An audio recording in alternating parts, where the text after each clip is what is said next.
Salut à tous, j'espère que vous allez bien et bienvenue dans ma chaîne. Aujourd'hui, nous allons faire les pilons de poulet à la sauce tomate. Alors, nous passons tout de suite aux ingrédients. On a le pilon de poulet que j'ai nettoyé et un peu cisaillé. On a un très gros oignon ou deux oignons. On a du sel, une demi-cuillère à café de pépé, une demi-cuillère à café de rondelle. On a un peu de Johnson, deux têtes d'ail, trois feuilles de laurier, un peu de céleri, un peu de poireau, un peu de persil, l'ail et persil séché, un peu de clou de girofle, herbe de Provence, le poivre blanc, le poivre noir, le curry, l'origan, la tomate en morceaux, la tomate en conserve, l'huile de friture et un peu de poivron en conserve. Voilà, là, vous avez vu dans ma marmite, j'ai mis tous mes poulets. Je vais ajouter tous mes ingrédients, sauf la tomate en fruits et le persil et ma tomate en conserve aussi. Le poivron en conserve est facultatif. Là, c'est ma tomate en conserve et à l'intérieur, ce que vous voyez, c'est de l'origan. Je vais rajouter quelques cuillerées parce que ma tomate n'était pas assez rouge. Donc, je vais rajouter ça pour que la couleur soit un peu changeante. La couleur puisse être un peu plus rouge, on va dire comme ça. Là, j'ai un peu mis de l'eau, vous avez vu, je mets tous les ingrédients que je vous ai cités. Et vous avez regardé au niveau des quantités, les clous de girofle et tout. J'ai utilisé le gros sel, c'est plus facile. Et aussi, mes ingrédients, j'ai préféré les couper gros parce que je vais les enlever.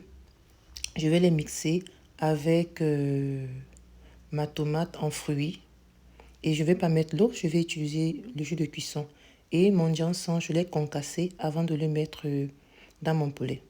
Après plusieurs minutes, mon poulet est cuit.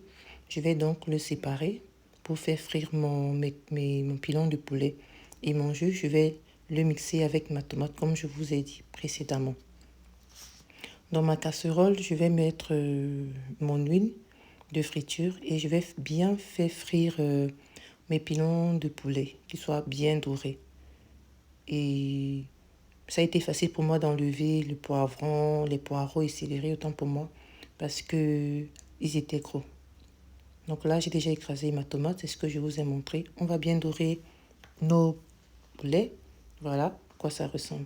Et ça saute, donc il faut faire attention.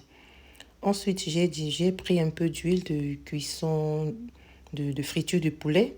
J'ai mis ma tomate à l'intérieur et j'ai nettoyé aussi un peu la plaque parce que j'avais l'huile.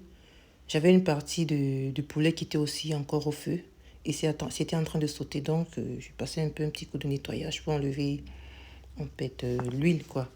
Donc, on va laisser notre tomate cuire et après quelques instants, on va venir goûter et réajuster là où il faut réajuster. Si c'est du sel, le poivre et autres, vous réajustez. On va laisser ça bien cuire jusqu'à ce que ce soit un peu plus consistant. Quand ça sera un peu consistant, j'ai rajouté 10 cuillères à soupe de tomates en conserve que je vous ai montré et aussi 10 cuillères à soupe de poivron en conserve. C'est facultatif. Si vous avez le poivron en fruits, vous pouvez le mixer directement avec votre tomate. Mais ça reste toujours facultatif. On va mélanger et on va laisser cela bien cuire. Vous avez vu, la couleur a un peu changé. Après quelques minutes de cuisson, et je vérifie, je vois ma tomate est devenue un peu plus lourde. Pour avoir une bonne texture comme j'aime, je vais mettre mon poulet maintenant. Je vais continuer de laisser ça mijoter. Je ne sais pas pour vous, mais certaines sauces, quand on les laisse au repos, ça s'alourdit. Donc, je préfère ne pas faire des sauces très lourdes, surtout si c'est pour manger avec du riz. Avec les pâtes encore, bon, ça passe, mais avec le riz, je préfère que la sauce soit un peu plus fluide pour que ce soit facile. Ça, c'est de façon personnelle.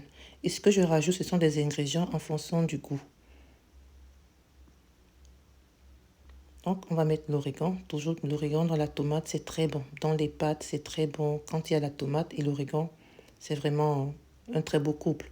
Après quelques minutes, voilà, ma tomate est cuite, ma nourriture est prête. Je suis en train de découper un peu de persil au-dessus pour avoir de la couleur. Et ça, c'est facultatif. Mais je voulais que qu'il y ait un peu de couleur dans ma sauce tomate. Donc, ma vidéo est terminée et n'oubliez pas de vous abonner, de liker, de partager. Et on se dit à une prochaine fois dans une nouvelle vidéo. Ciao, ciao les amis.